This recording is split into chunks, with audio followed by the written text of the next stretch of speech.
이번에 미국 국토안보부가 OPT 프로그램을 다시 들여다보겠다고 밝혔습니다. 일부 정치권에서는 기업들이 미국 졸업생 대신 외국인 졸업생을 더 저렴하게 고용하고 있다는, 유학생들이 졸업 후 미국에서 취업하는 구조 자체가 바뀔 수도 있다는 의미입니다.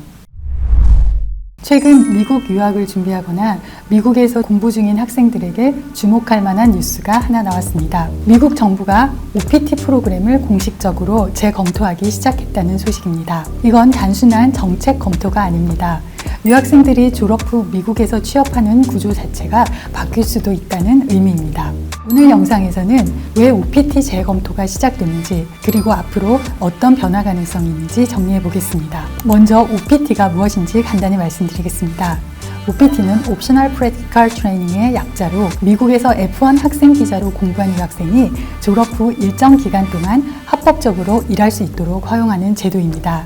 일반적으로는 최대 12개월 동안 취업이 가능하고, STEM 전공, 즉 과학, 기술, 공학, 수학 분야를 전공한 학생들은 추가로 24개월 연장이 가능합니다. 그래서 STEM 전공자는 최대 36개월까지 미국에서 근무할 수 있습니다. 이 때문에 많은 유학생들이 OPT, H-1B 취업비자, 영주권, 이 경로를 통해서 미국 정착을 준비해왔습니다. 그런데 이번에 미국 국토안보부가 OPT 프로그램을 다시 들여다보겠다고 밝혔습니다. 검토 이유는 크게 세 가지입니다. 첫 번째는 미국 노동시장 보호입니다. 일부 정치권에서는 기업들이 미국 졸업생 대신 외국인 졸업생을 더 저렴하게 고용하고 있다는 주장을 하고 있습니다. 두 번째는 제도 남용 문제입니다. 일부 학교나 기업이 실제 근무 없이 서류만 만드는 이른바 가짜 취업 사례가 문제로 지적되고 있습니다. 세 번째는 관리와 국가 안보 문제입니다. 외국인 학생들이 참여하는 프로그램 규모가 최근 몇 년 동안 크게 늘어나면서 정부가 관리와 감독을 강화해야 한다는 의견이 나오고 있습니다.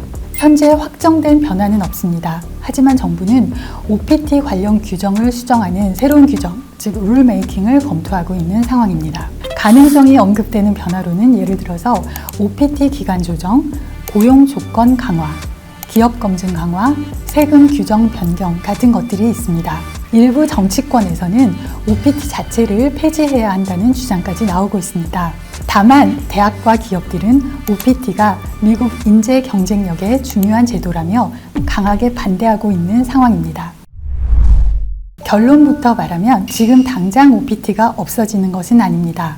현재는 정책 검토 단계이고, 규정이 실제로 바뀌려면 규정 초안 발표, 의견 수렴, 최종 규정 발표, 이런 절차가 필요합니다. 그래서 실제 변화까지는 상당한 시간이 걸릴 가능성이 있습니다. 하지만 분명한 것은 하나입니다. 미국 유학생들이 지금까지 많이 의존해왔던 OPT, H-1B, 영주권, 이 경로가 앞으로는 예전만큼 안정적이지 않을 수도 있다는 점입니다. 만약 OPT가 축소되거나 조건이 강화된다면 이 취업 루트 자체가 훨씬 어려워질 가능성도 있습니다. 그래서 최근에는 OPT 이후를 H-1B 하나에만 의존하기보다는 O-1 비자나 NIW, EB-1A 같은 전문성 기반 이민 경로를 미리 준비하는 전략도 점점 중요해지고 있습니다. 또 한편으로는 아예 유학 전에 EB-5 투자 이민을 통해서 영주권을 확보하고 미국에 가는 전략을 고민하는 분들도 늘고 있습니다.